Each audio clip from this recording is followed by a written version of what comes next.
We at the Poppycock podcast would like to apologize. In the podcast you're about to listen to, we refer to a character as Dick Cummings. In reality, his name was Bert Cummings. Enjoy the podcast. Hello there, and welcome to the Poppycock podcast. Today's episode is about Army of the Dead. By Zack Snyder. Yep. It's interesting talking about a movie we actually got to see in the movie theater. I think that was fun. Yeah, there was like two other people there, and it was nice being able to hear people laugh and like gasp and scream and like their response to stuff. Like I forgot. Yeah, and we went on like a Thursday evening. So. Yeah, at lunchtime. We were trying to avoid as many people as possible. So it's good to see that many people like showing up. And so the tickets were obviously cheaper because it's a pandemic. People aren't allowed to fill to certain capacities based on that. There's all these other things going on. It's only showing in like 600 theaters across America and Spain.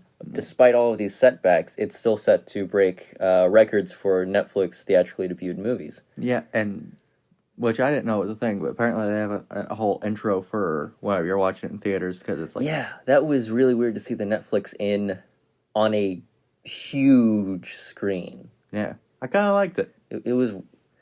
I like to imagine that's just how, like, Bill Gates watches Netflix. Like, yeah, that's just, that movie theater in Sand Springs that closed down. I'd love to just, like... Burn it down? Live there. Oh, well, tomato. Because it's like a movie theater you get to live in. Yeah, I know. That and or Firehouse or Lighthouse are the childhood dreams. Yeah. Or a mall. Yeah. And also it'd be neat just have all that parkings. Oh, my goodness. So... right off the bat, this is a zombie movie and a heist movie. You're the resident heist dude. From a heist angle, what's your take on it? It's a very weak heist movie. Weak heist movie, okay. Heist movies, they should emphasize some aspect of, like, typically, it's the planning stage, the execution, something goes wrong, and them off with the money. Yeah. But it starts off, the plan has kind of already been made by the person hiring them, who is in the trailers. Mm-hmm. So you don't get a whole lot of planning stage. A lot of it seems more... I don't remember how to say that actor's first name, but I know his last name is Sonata. He's an incredible... most recently he was Scorpion in the Mortal Kombat movie, which we actually still need to watch. Yeah, but the planning stage is all done off screen, and then we're just kind of given a lowdown. And the whole thing is just, like, them going into the place. And there's a lot of character building, which I understand. It's not about the heist. It's about, like, the people, the motivations. Yeah, it's basically just an excuse to put these characters you care about in the situation. And it does explain sort of the world and everything. And if you view it as a zombie movie with interesting characters and some really creative deaths, then 100% 10 out of 10. As a heist movie on its own, not counting zombies or anything, not the best, not the worst, definitely not the worst. What do you think is the worst heist movie you've seen? Is it one of the later Ocean's movies, probably? I'd say probably the Now You See Me, Now You Don't movies, because there's so much of it that they just don't explain, of just like CGI magic. That is a little frustrating. Because I think the audience needs to kind of understand... You need to believe it, within the rules of the world. Yeah, but you need to know how they did it. Like, you need to be able to talk afterwards, be like, oh yeah, this is how they did that thing. What was it, that James Franco heist movie that has like The Vault. The Vault. Is that one of your, like, the better ones in your opinion? I think that's the closest approximation to what Army of the Dead is. Where it looks like it's one genre and then partway through it changes to a different one. And the fact that it's a heist movie... only really in setting and character motivation. Like, the characters expect it to be a heist movie, and then it kind of... becomes something else. Yeah, it's a lot messier, and it's a lot going for something different. And I think this movie is better than The Vault by I had a lot of wide fun margin. with it. The world building was pretty cool. Yeah. And he wrote this in 2004. Originally, he was going to have James Gunn help him with, like, revisions, but he was busy with the Suicide Squad, because James Gunn wrote... his first zombie movie. 2004? Yeah. When he first did his remake of Romero's zombie movie. which I have not yet seen, actually. I didn't want that to taint this at all. I didn't want it to sway me. I wanted to go into it sort of in a vacuum. I'm actually not normally a zombie movie or spooky movie guy either. The lore, I think we can both agree, is interesting, but I think what's more important to talk about is the characters, because I think they steal a lot of it. Like, Dave Bautista, he acts his pants off, and he's actually doing a real good job with it. He's one of those guys that has no right to be that good of an actor. Yeah, and I don't think there are characters who are clearly annoying. I think the worst they get is a character who's meant to be annoying and kind of evil, and you just love to hate him. Which one? Dick Cummings? Dick, yeah. But then there's, like, the influencer guy, and it seems like he kind of has, like, more redemptive qualities than I expected. It's like I didn't the characters you expect to live long die, and characters you expect to die kind of live long, and it blurs the line between who you're supposed to hate and who you're supposed to love. It also does a really good job of feeling... It makes you feel safe, because, like, there's some... like danger and death initially, but for most of it feels like a Fast and Furious movie where it's a family of cool outcasts that are pulling a job, but then all of a sudden, like in the final third, it's like, no, this is a zombie movie. It's gonna get scary and violent. Yeah. I respect that. Yeah, and Tegan Turo obviously steals the show every scene she's in. Yeah, pretty well-known fact that she digitally replaced Chris D'Elia. I don't know how to say his name. It's not Hey There Delilah, but it's something like that. It's a floating letter followed by most of a name. Yeah. And I would say the digitals were perfect. Like I don't want to spoil any of the jokes. Like we might get into spoilers later on, but we'll clearly mark hey from here on it's spoilers. But there are some really good comedic moments that Tig is part of, and just some really cool moments too, and like good stuff. And I almost feel like, because of what I've seen Tig in, that she could have been funnier and even cooler if she didn't basically have, like, this is the scene we shot. We can digitally erase the person there and put you in it, but you still have to deliver this line because he still has to say this in response. You can't feed off of each other. Yeah, she was really just dubbing over and, being put over. So I feel like there were a lot of really great on-set improv, because apparently Zach was really open to letting the actors improv and, like, change things and sort of put their own spin on stuff.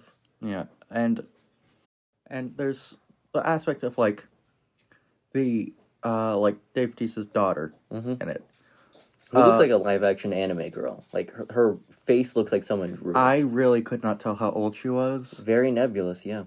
But, like, the entire thing... She's like a CW teenager. Like, she's very principled, which can very easily become a very annoying character if they're like, no, you don't understand, and, goes off to, do the exact opposite of what people want.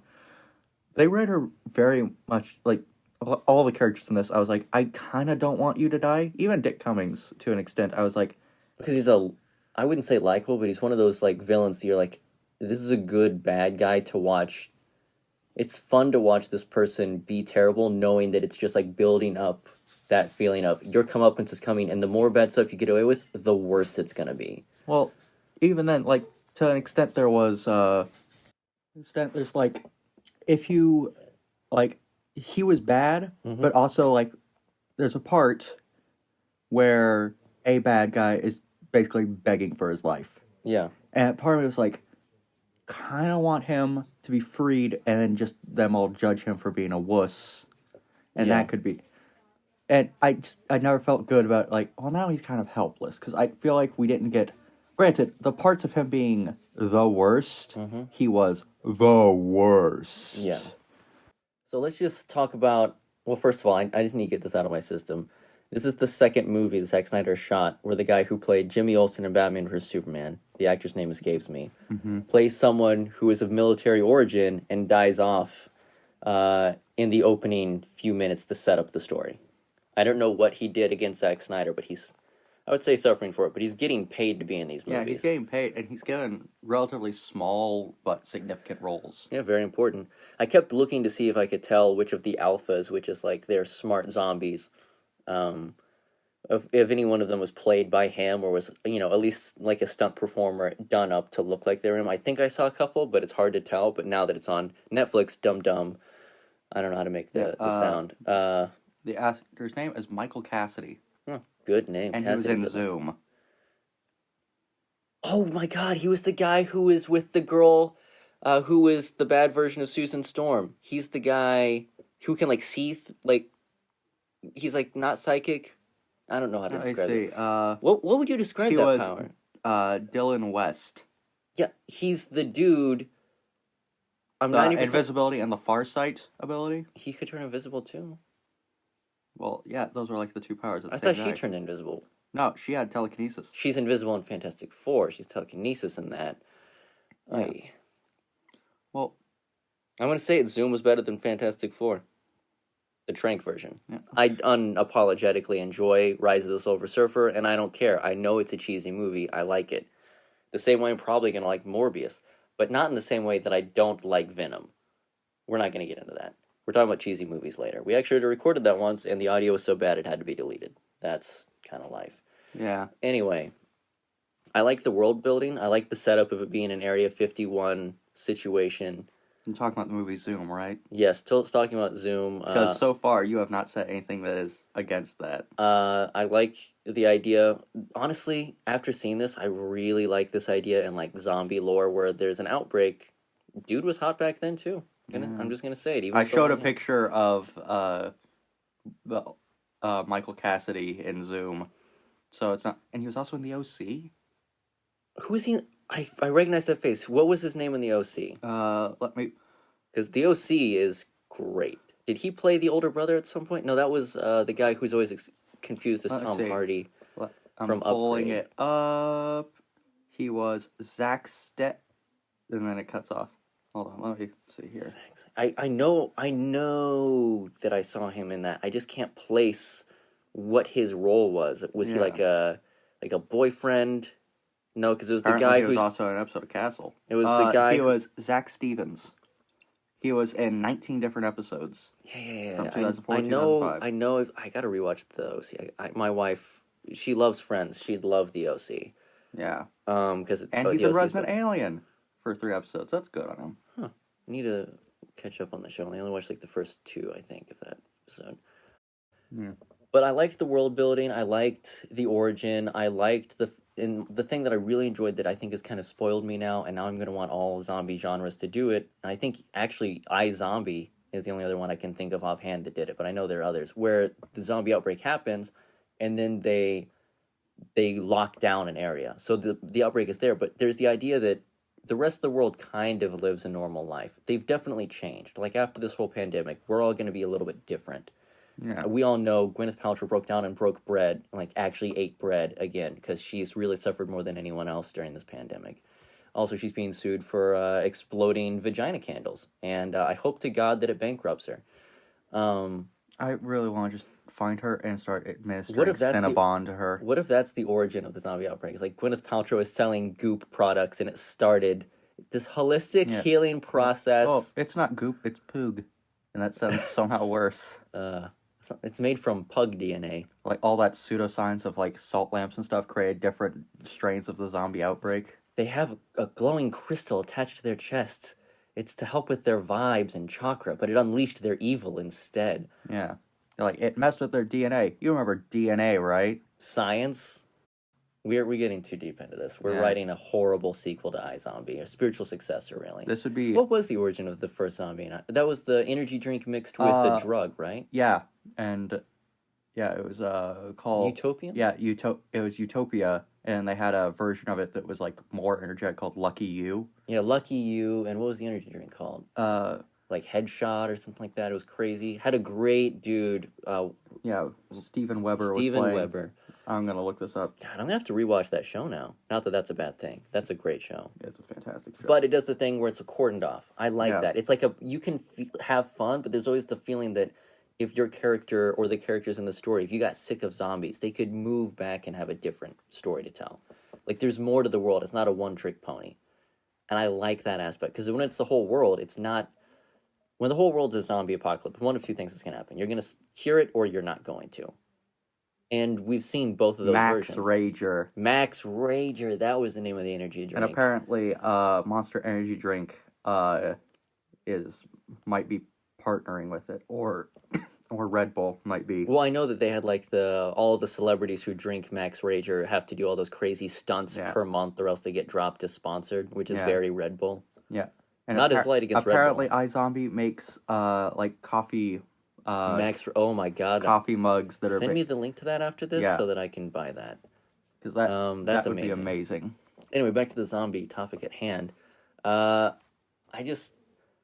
like the world. My actually only complaint really with it is that people hyped up that this is like some bold reimagining, and it's not really I like it in the fact that it's the first in a series of stories told in this universe. So it's sort of establishing these are the rules, this is the world, and it even has like a scene in the opening, this is how you're going to do the heist thing. Yeah. Where they're like, hey, these are the rules of zombies. It doesn't matter what weird name you call it, shamblers, walkers, scratchers, freaks, infected, whatever you want to give them.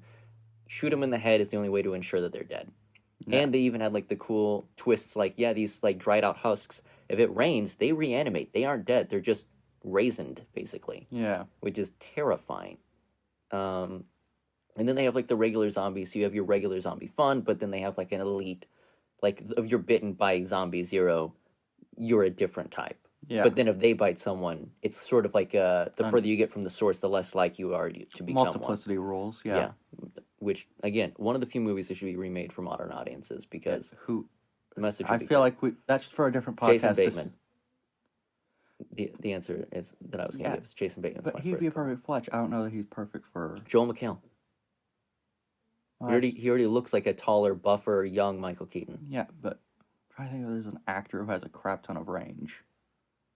That despite it, part of me just wants to see Dave Bautista because in this movie he shows like a good amount of. He chose this over starring in the Suicide Squad, which I've joked several times, and so has the internet, that basically we're getting 2 Suicide Squad movies this year. James Gunn's Suicide Squad and Zack Snyder's Suicide Squad. One's just set in a zombie world. Yeah.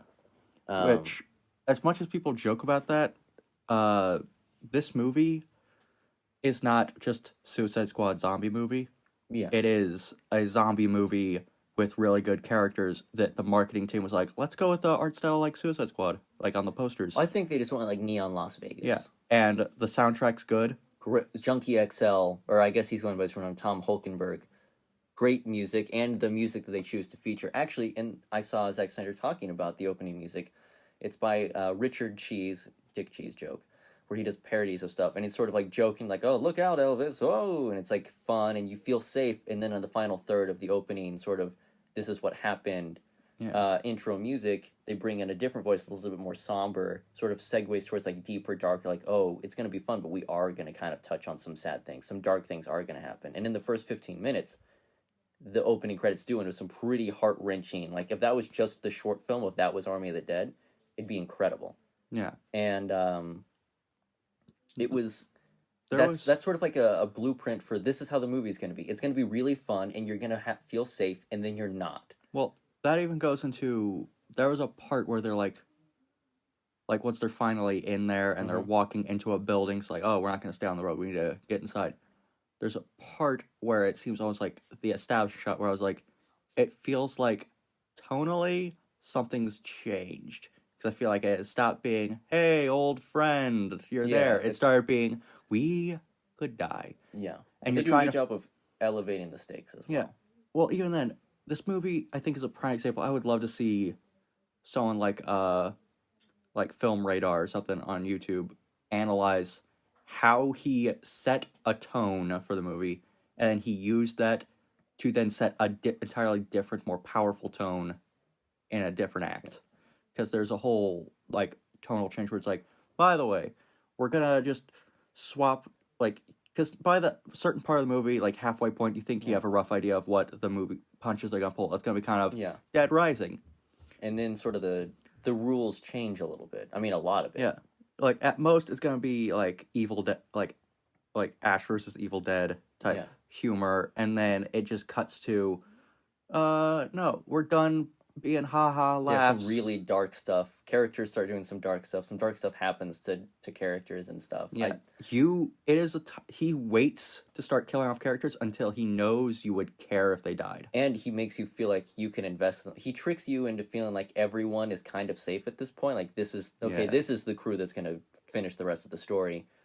And then he's like, now that you're comfortable and you've let your guard down and you've subconsciously forgot about the fact that you're watching a movie, that this is a zombie movie, that they established that it's very No, likely it's going to just go a wrong. Suicide Squad heist movie that happens to have It's zombies. like a Fast and Furious movie, It's like it's fun, it's dangerous, but they're going to be around for the sequels. And then he just starts taking gut punches to you and setting the stakes and putting people in situations where they could die but they don't, and in situations where they could die and they do. So you never know which situation is going to be lethal. Not spoil anything, he does kill some characters that you think, like when you're looking at the poster, well, they're not going to die.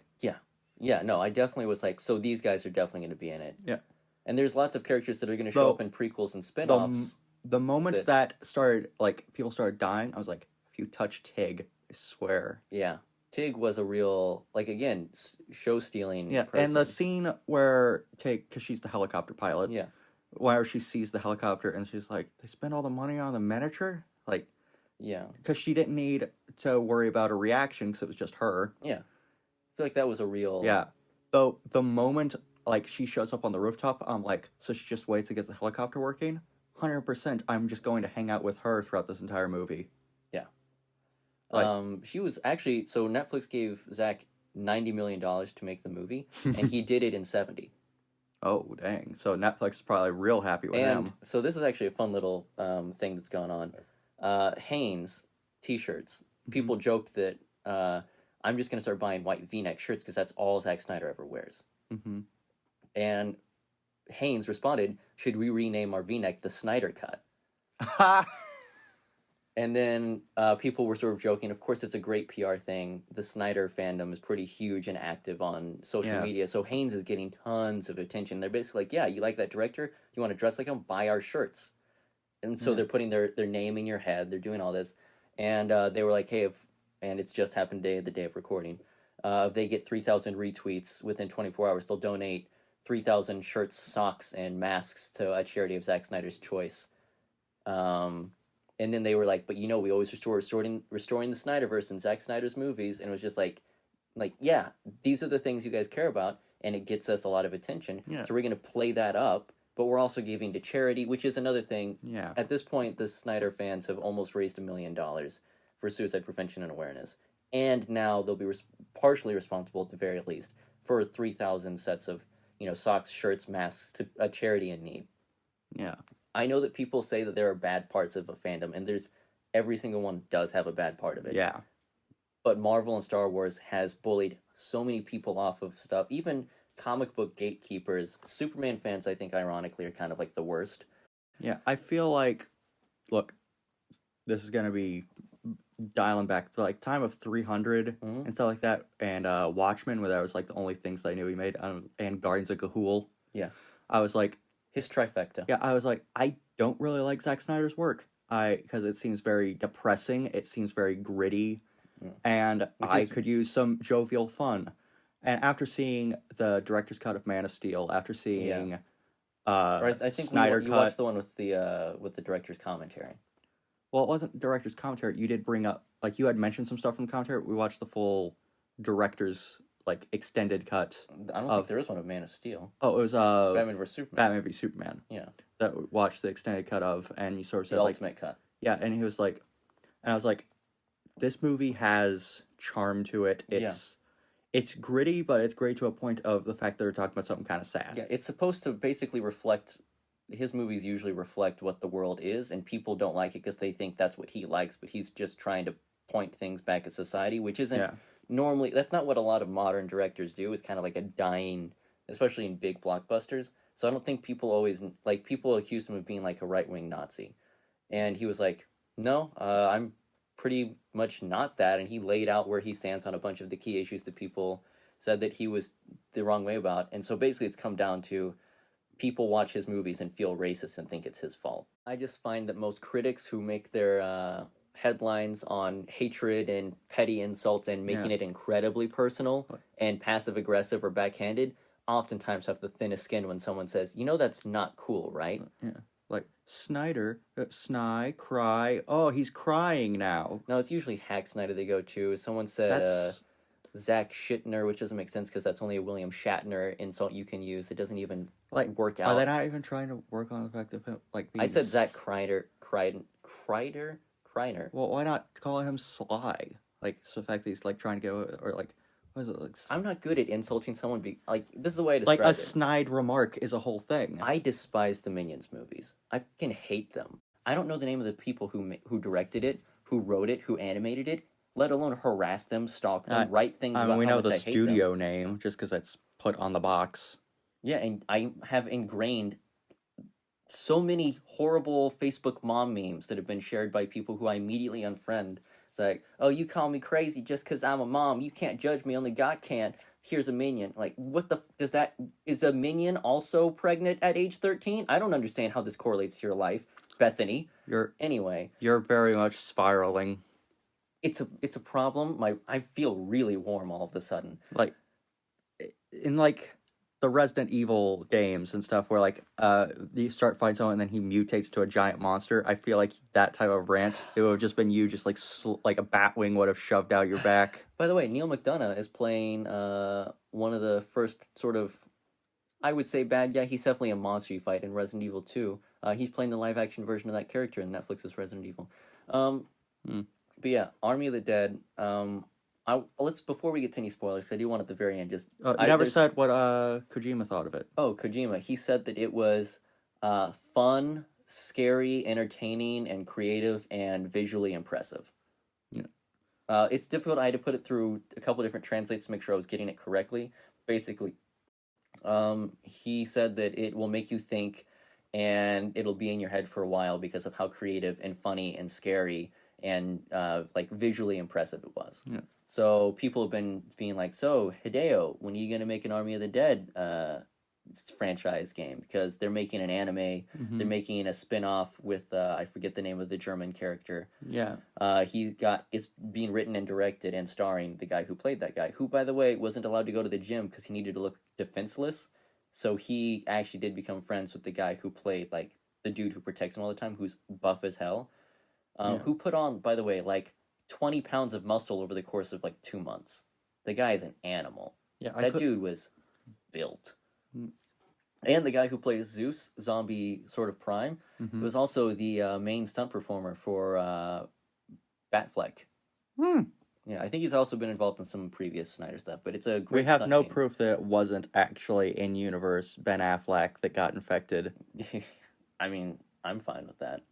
But yeah, I think visually it's creative. I think story-wise it's creative. And I think as a baseline, these are the rules of the world. We're going to build more stuff out of this. Don't worry. This is to show you the characters that exist in a world, and we've established some of the rules so that in the future we can explain why. But the alien elements of it and the sci-fi elements, that's what intrigued me, and I didn't get a lot of it. But I think it's one of the most coherent, and I think it does well to stand on top of years of zombie storytelling. It knows what works and what doesn't, and what modern audiences will like and what they're tired of, and it plays it perfectly.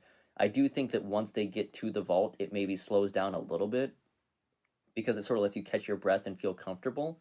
And I've seen people complain that part drags out before the big finale. But I think that's the point. You're supposed to feel like, okay, so now it's we're letting our guard down.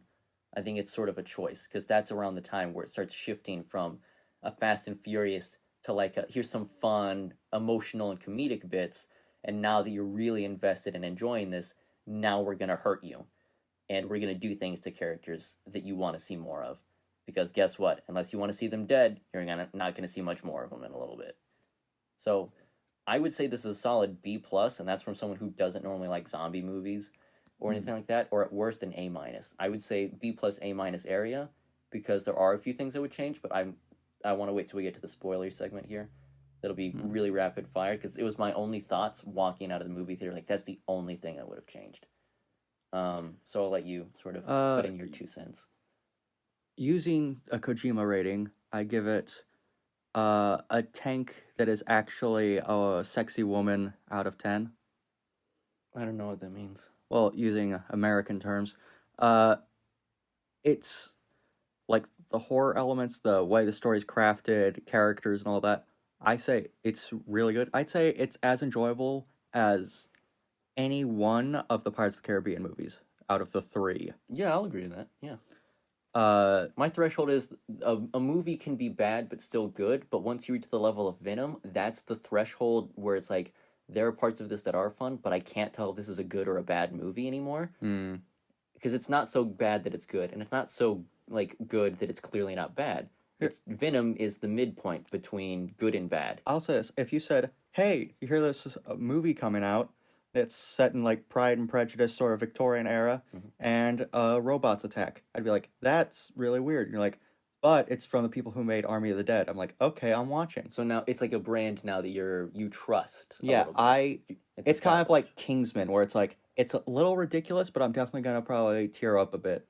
Yeah, there were moments where I teared up. There were moments that I was laughing out loud, and I could hear other people in the movie theater laughing. Like, I had to, like, my glasses fogged up because I was laughing so hard at one point. Of course, we're all wearing masks and crap. So it just fogged my glasses up. He's shockingly good at writing humor in his movies. Yeah, and the story is it's relatively simple. Samantha Wynn, who plays Chambers, she has also been a Kryptonian and Amazonian in the Snyderverse. Which, by the way, he said the released cut is the Snyder cut. There is no other version of it. This is it. I didn't have any interference. So Army of the Dead is his Snyderverse. He's fully committing to the guys. I'm not saying I'm done there, because if they want me to come back, I might do it. But this will always be my Snyderverse, because I made every element of this. I cast everyone. I set the rules. I decided who else plays in my sandbox. This is my world, and I fully support that. Yeah, Netflix has always been very good about letting the creators do whatever they want. Let Scorsese make a movie where he digitally de-aged De Niro, Pesci, and I'm losing the third one. Pacino. Yeah, Pacino. I kept thinking, Tarantino. I was like, that's not it. And it's a 4-hour movie, too. Not a lot of people are supporting 4-hour movies. Warner Brothers didn't even want to support it. Yeah. And they still meddled with his 4-hour director's cut that was campaigned for 5 years. Which you can't call it a director's cut if we're going to need a director's cut of the Snyder cut at this point, where they reinsert Green Lantern. It's ridiculous. Anyway, I would absolutely suggest if you like zombies, you will love this. If you don't like zombies, you still probably will like this. If you've liked Zack Snyder's other stuff, you'll enjoy this. And if you only really liked, I would say, the Justice League or Man of Steel, if you only liked those out of it, or even just one of those, I think this will still scratch that itch. If you're not all in Snyder, this still has enough for you. Yeah, and I'll say, if you have Netflix and... Everyone does. Like, if you can watch something without, like, little kids coming and seeing... rated R. Yeah. Well, I'll say, there are breasts in the movie, but it's during a scene that's, like, a slow-motion open credits scene. Yeah. So there's, like, an opening bit, sort of discussing the origin... That slow motion credits thing, where it's sort of a time lapse of events. Yeah, you could very easily fast forward through that. Yeah, you can easily skip through like the few little bits. Yeah. After the opening credits, I and didn't see breasts. After that, it's just going to be scary. Yeah, and violent. Just gore and language. All you're going to have to worry about. I will say, but every single scene with Samantha Wynn, I'm not going to say anything about like the fate of any one character until we get into spoilers. But the journey that character, introduced as sort of like a background character to a background character, goes on such a roller coaster of survival and success and redemption and emotion in such a short period of time, of just immediately you're like, I'm not going to like this character. And then immediately earns your love and trust. Yeah, it's a microcosm of the entire movie. Yeah, I was on the edge of my seat. I was like, she's screwed. Oh, she's alive. She's screwed. She's alive. And I just kept going through that. Yeah, and by the end of it, I was just like, you better be alive. You better. And whenever it's like, the burst through the glass, I'm like, yeah, you're there. There's so many great... It subverts a lot of feelings of like stereotypical horror scenes. And it's just good. It's just a good movie. It's just very fun. And I can't wait to see the prequel anime with Joe Mango's in it. As well, and I can't wait to see the spin-off movies and the sequels and a potential Kojima game that's very, very non-confirmed or will probably ever happen, but I'd love it if it did. Yeah. Xbox has been trying to buy them for a while. Yeah, I'm just been saying that my one disappointment with this movie. Well, do we want to just say... So it's not a spoiler. Okay. After this, we will say the brief minute of spoiler. Yeah, it's that this movie is sets up so much for potential other movies, and you just want to see more of the world. Part is kind of upset that you're like, it seems like you didn't explore any one of those things that you made me very interested in. You know, I think the point was to tantalize. The origin, the society, like. This is a story about the characters, and the world is just only explained to the point that the story will make sense. But then it tantalizes you, so you want to investigate further. Any other disappointments kind of go into spoiler territory. So, spoiler warning now. You can turn off, go away. Honestly, this is one of those movies that you're better off watching. Once I've seen it, and I'm still going to watch it again, knowing everything, to see what I missed, to get those points. And it's good. Go watch it. The one thing I walked out of the movie theater wishing had been different. Mm-hmm. Okay, the two things that I walked out. One, I wanted Tig to survive. Yes. I wanted that. And two, the change I would have made would have been Dave Bautista being infected before anyone gets on the helicopter. So then everyone is going there, and it's just him, and whenever he charges into that final hallway to save his daughter, he's already starting to, like, get enraged and stronger, and so he has to just fight the other alphas in, like, an insane over-the-top fist fight through this broken hallway of throwing people through walls and stuff as he's succumbing to it. And then at the end, he would kill Zeus right as the nuke is about to drop, and then at the very end, you would find out that somehow he did survive. Maybe he ended up in the vault throughout the fight or something else. He hopped in a refrigerator like Indiana Jones. I don't care. I don't know. And then he would be patient zero for the next outbreak, and he would sort of, that character, even if you cast a stunt guy. We're getting patient zero for the next one being the Buzzsaw guy who had 20 pounds of muscle added to him. And boy, did he wear it well. Well, that's actually my complaint with the movie, is the fact that, like, The Italian Job is a quintessential heist movie. It's probably the best. How do you feel about the Fast and Furious heist movie where they're in Brazil? That, honestly, it's up there. It's a good heist movie. But problem is the fact that we never get the scene at the end of Italian Job where they're all like, where are they now spending their money? They're all in the grave. Because it's a zombie movie. That's a thing about, they make you think you're safe, and it's a different type of zombie movie, and then they make it a zombie movie. Except for, like, one person. The daughter doesn't die. Yeah, that's the one person. Well, the other guy didn't technically die, he just got infected. That's as bad as dying. Debatably, yes. It's not a good ending for the character. Well, it's because the world has to continue, and they're going to Mexico City. So the Mexico City brings up a lot of beautiful visual ideas for a sequel. I just want them all to live happy ever after. That's the point. Sometimes in a story, you have to do things. If everything goes according to your plan, there aren't stakes. Plus, now in the next one, some of them can survive, and you'll be like, I know how easy it was to die.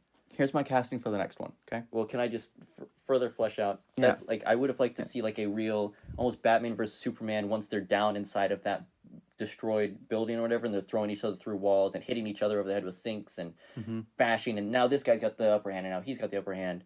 I wanted that, but with, like, it even Dave Bautista's, like, gun and fist fights with zombies in the hallway leading to the vault. Very cool. Mm-hmm.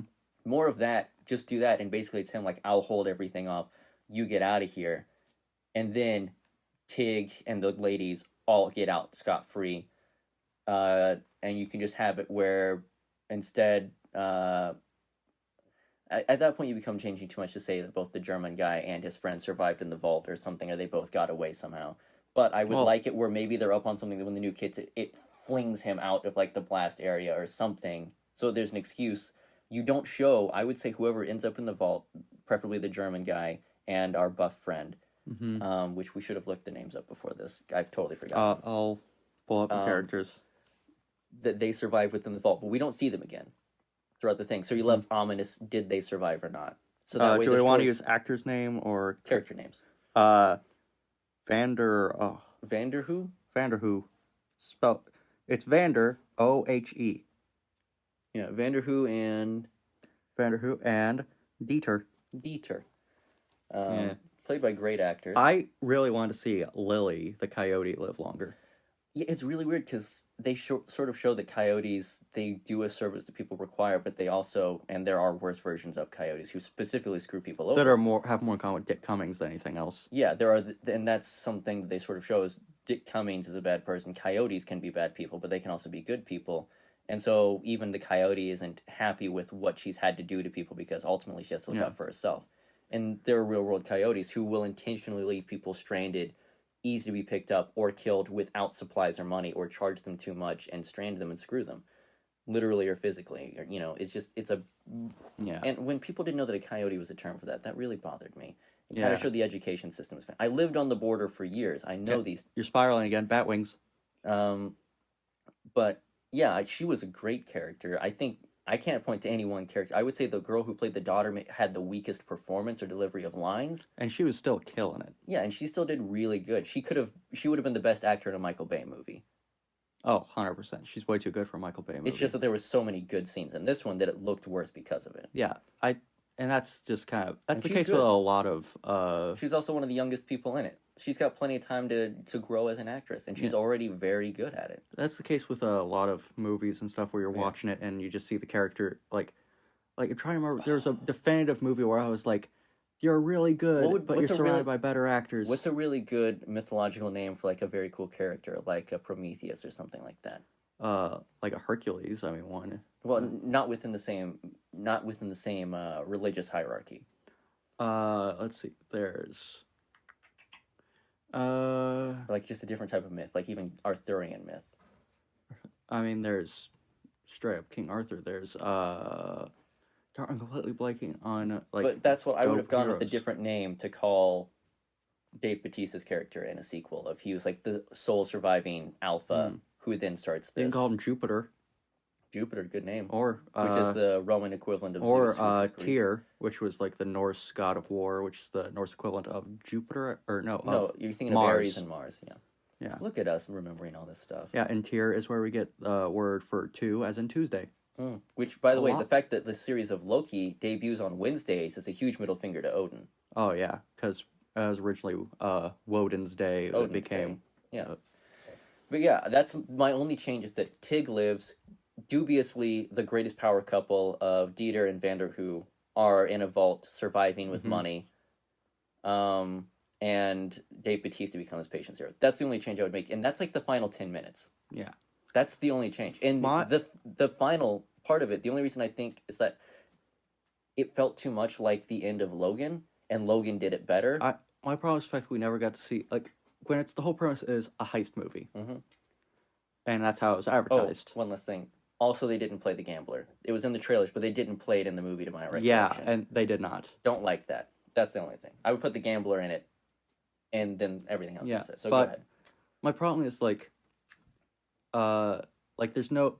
Even the daughter who escapes with the money, she uses it to help people. So it's never the guy who's like, I made it out with the massive, bulletproof vest-sized things of money. There's not one who just makes it out with, all that stuff. And we don't get to see him just sit on a throne of money. Most we get is the influencer dying in a pile of money. In my very slight edited version at the end, you could say that the two characters that are in the vault stay there with their huge pile of money, and they do get that. Yeah. Once again, Tig Notaro. But here's... Because I was thinking... Who do you cast for a second one? Because they kind of hint at New Mexico and all that. Mm-hmm.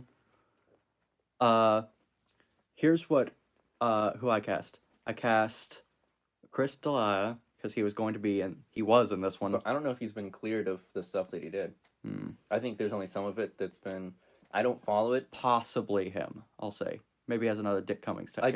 I did say when we were driving back from the movie that if he had played Dick Cummings, they wouldn't have needed to recast him. Yeah. You said it was like if Kevin Spacey had been in Horrible Bosses as his last thing. People were like, we don't need to change that. You're supposed to hate him. Yeah, if Horrible Bosses was his last movie they had done. But you get Leslie... what's her name? Jones? Yeah, I think so. Mm-hmm. Yeah, you get her because she loves Zack Snyder stuff. Bring her in. And I was thinking, who do you get? You need someone who has a lot of range, but isn't afraid to do weird comedy stuff. Nick Cage. Mark Hamill. You bring in Mark Hamill. Oh, yeah. Mark Hamill is someone who got infected, but is immune. And so they're trying to escort him out of a danger zone to a lab where he can be researched. And all the while, he is just hamming up the scene, kind of laughing at them. Like Stanley Tucci in that Patient Zero trailer. Yeah. We need to watch that movie. Yeah. And you could also get Matt Smith. The Gucci Tucci gang, by the way. We're Team Gucci Tucci. But also you'd bring in I'm trying to think. I'm thinking you might get David Tennant. He'd be a decent Purple Man from... Did not like Jessica Jones, but he's a good actor. He's a great Scrooge McDuck. Yeah, and he has a podcast where he's been interviewing some people because he has his fair amount of connections and stuff.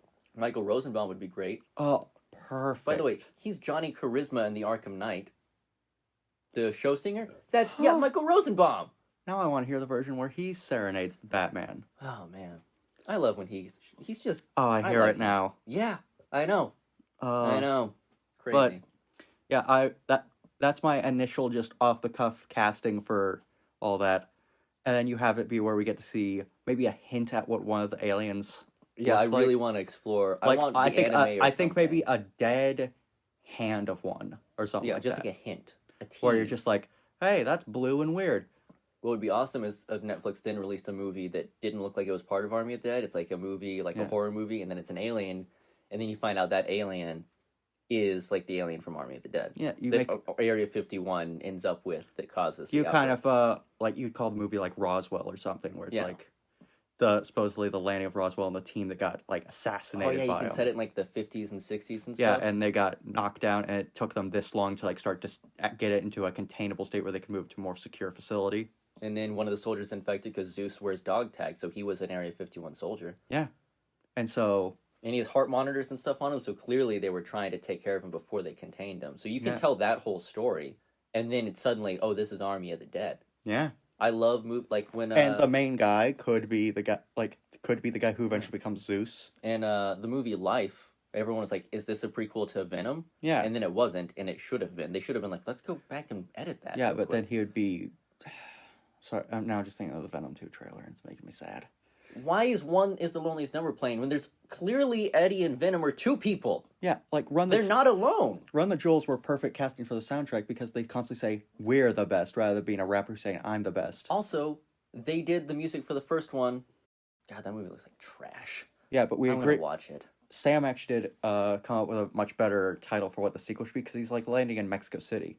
Yeah. And so he should say it called Day of the Dead instead of Army of the Dead. I'm down with that. And so it's just constantly of the dead or something like that. Because we were constantly like Legion of the Dead. Yeah. Commander of the Dead. And it's like, just Day of the Dead. It's set in Mexico. That would be the perfect place to do it. Oh, and then Roswell. And then at the very end, the credits go and it shifts down. It becomes Rise of the Dead. Ooh. Boom. And I don't think there's a better ending for this podcast. Thanks for listening. Go watch the movie. Yeah, go watch the movie. It's on Netflix. We know you have that.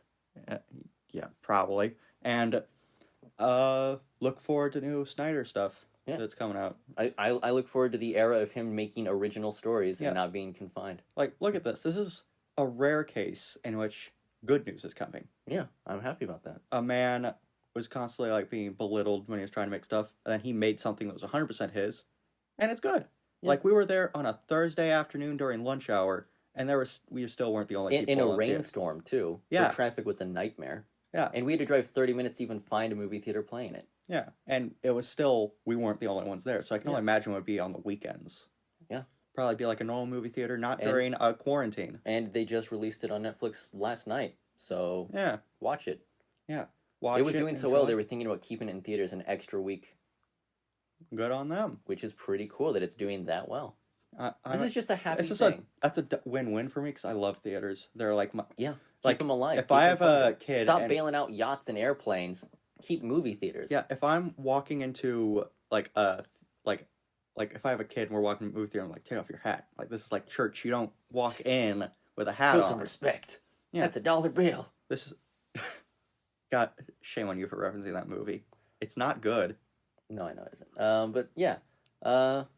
I had fun. You had fun. This is fun. Yeah. Look forward to new episodes where me and my wife talk about the Bad Batch TV show because I catch you guys up on Clone Wars. And probably just an off-the-cuff reference to what the Friends reunion was like. I am going to do a video with you guys where I show you all of the original people who were considered for the roles of the Justice League characters back pre Man of Steel, up before Batman vs Superman, when the studio was still trying to figure out the tone of their new universe. There's some very interesting actors that were not just considered, but were supposed to have it in sort of like a Dougray Scott Wolverine situation.